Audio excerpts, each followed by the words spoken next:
Om Swastiastu, Assalamualaikum warahmatullahi wabarakatuh, Shalom Nama Budaya, Salam sejahtera untuk kita semua. Let me introduce myself. My name is Putu Hussein Pramarta and my number code 2305531068. Lecturer from Dr. Djoko Gede Tirtanindia, STMTMN, and course Metallurgy, Mechanical Engineering, Technical Faculty, Udayana University. Okay, and my referensi Metallurgy for the non-metallurgists, edited by Arthur C. Redon. And chapter 10, Cast Iron. Okay, and topic 1, Basic Metallurgy of Cast Iron, Classification of Cast Iron, Dry Cast Iron, Ductile Iron, Malleable Iron, Contact Grade Iron, and Special Cast Iron. 1. Basic Metallurgy of Cast Iron. Cast iron are heterogeneous multi-competent forms only that solidify with authentic. For example, when an iron with 2.5% Celsius is cooled below the liquidus line, freezing begins first with the formation of authentic dendrite, or called protectic authentic. These dendrite grow and new dendrite form as the temperature drops through the casing range, and the carbon content of the framing liquid also increases, or as the newly formed austenitic grains eject excess carbon.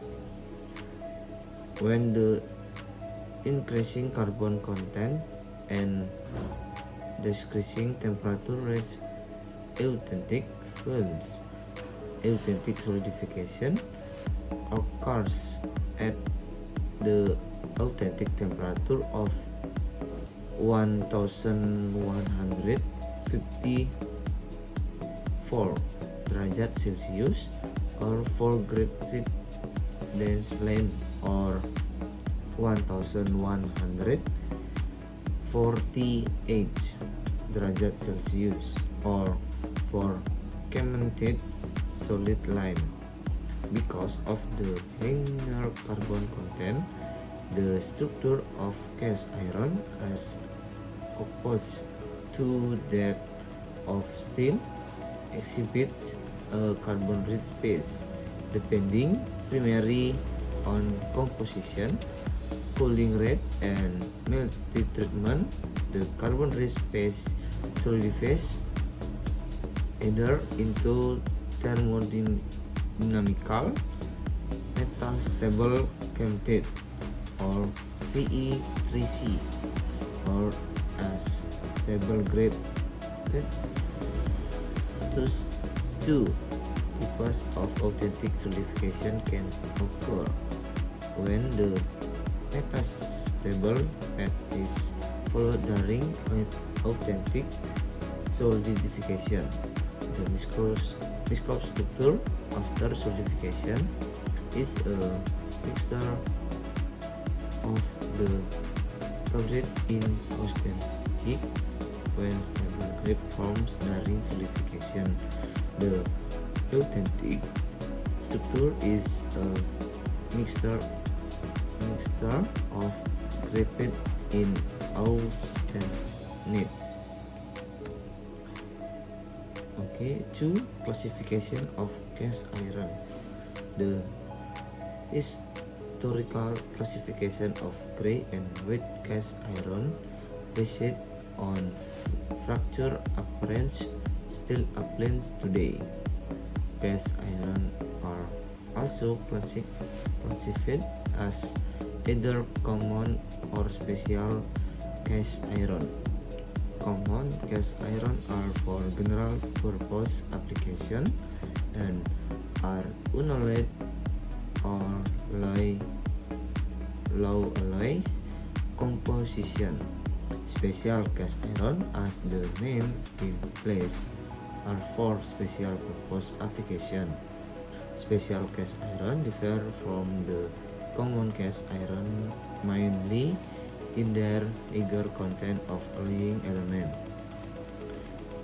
which promote microstructure having special properties for elevated temperature application, corrosion resistant, and wear resistant. A general classification of cast iron by name and metallurgy structure is provided for common cast iron. The range of alloying with carbon and silicon varies by the type of iron. As compared with steel, it is apparent that iron have carbon in excess of the maximum solubility of carbon in austenite, which is shown by the lower dashed line. The upper dashed line is the carbon equivalent for the authentic composition. 3. Gray cast iron. Gray cast iron is the most common form of cast iron and is characterized by a mixed microstructure with flake or lamellar graphite embedded in a steel matrix. Gray iron compress a range of hypothetic and hypereuthetic composition and page 10.10.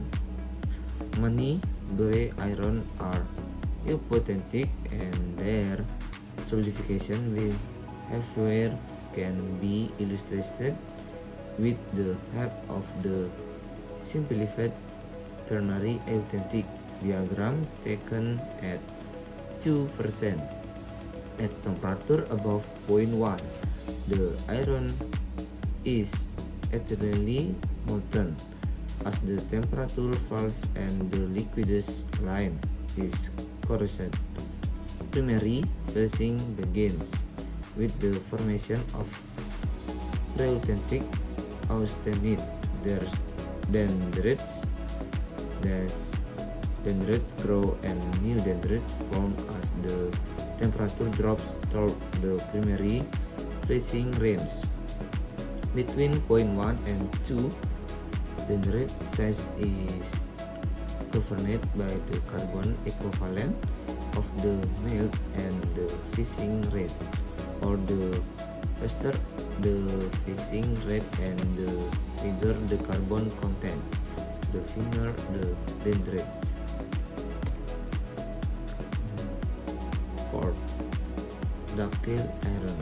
Ductile iron, also known as regular iron or spheroidal grade iron, is very similar to gray iron in composition, but during solidification the graphite neutralizes as spherical particles in ductile iron rather than as flakes. This is as accomplished through the addition of a very small amount of magnesium and or cerium to the molten iron. The chief advantage of ductile iron over gray iron is its combination of relative heat, tensile strength, and ductility up to 18%.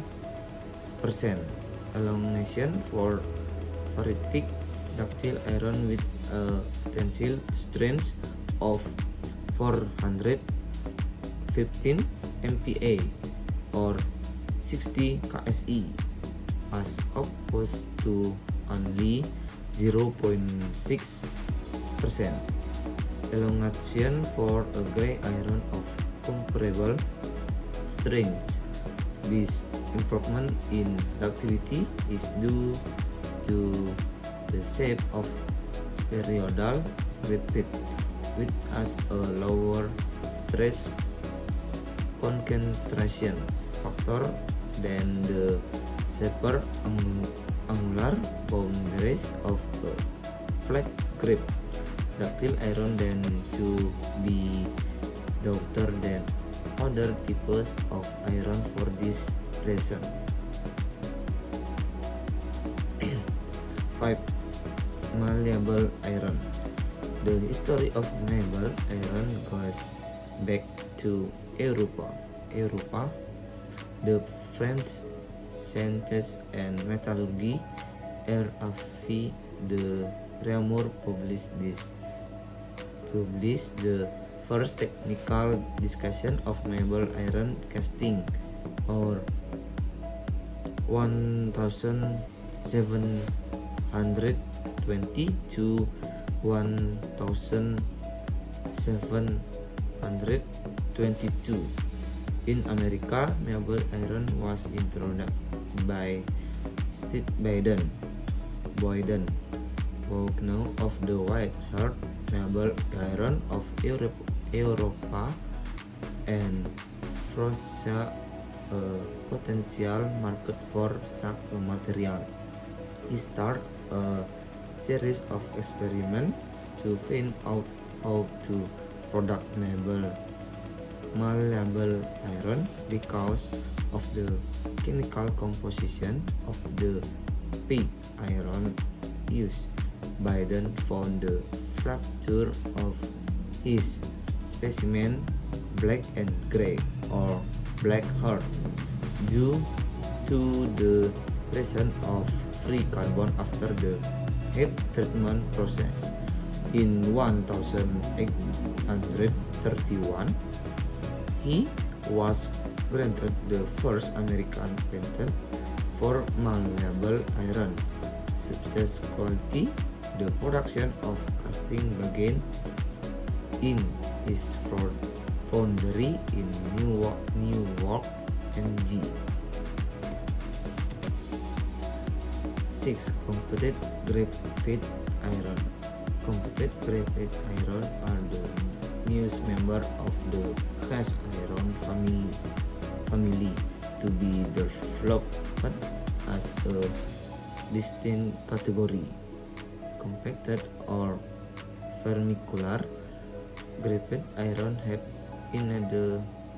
inadvertently been produced in the past as a result of insufficient magnesium or cerium level in melts intended to produce spheroidal graphite ductile iron. However, it has only been since 1965 that composite iron has occupied its place in the cast iron family as a material with distinct properties requiring distinct manufacturing technologies. The first patent was about not by R.D. Selection. Compact graphite iron are more widely produced in Europa than in the United States or elsewhere. The shape of compact graphite is rather complex and acceptable. Compact graphite iron is one in which there is no flake graphite in the structure and for which the amount of spheroidal graphite is less than 20%, that is 80% of all graphite is compact or vermicular. Described morphology allows better use of the matrix, yielding thinner strings and ductility than gray iron containing fast graphite. Similarities between the solidification patterns of flakes and compact graphite iron explain to the good castability of the latter compared to the of ductile iron. In addition, the interconnected graphite provide better thermal conductivity and damping capacity than ductile iron. And last 7, special cast iron. Special cast irons are typically Higg alloy irons, which can also be classified as either wood or graphite iron. In gray and ductile irons, small amount of alloying elements such as chromium, molybdenum, or nickel are used primarily to accept Higg strings or the ensure the attainment of a specific minimum strength in heavy section. Otherwise, alloying elements are used almost exclusively to exchange resistant to abrasive wear or chemical corrosion, or the extend surface life at full temperature. The oldest group of Higg alloyed iron of industrial importance is the nickel chromium white iron or Nighthawk iron, which have been produced since about the 1930. They are very cost-effective material for crossing and grinding in the martensic with iron. Nickel is the primary alloying element because at level of 3 to 5%, it is effective in suppressing the transformation of the alternate matrix to guard it, thus ensuring that a hard martensic structure, or usually containing significant amount of rated arsenic, will develop upon cooling in the mold.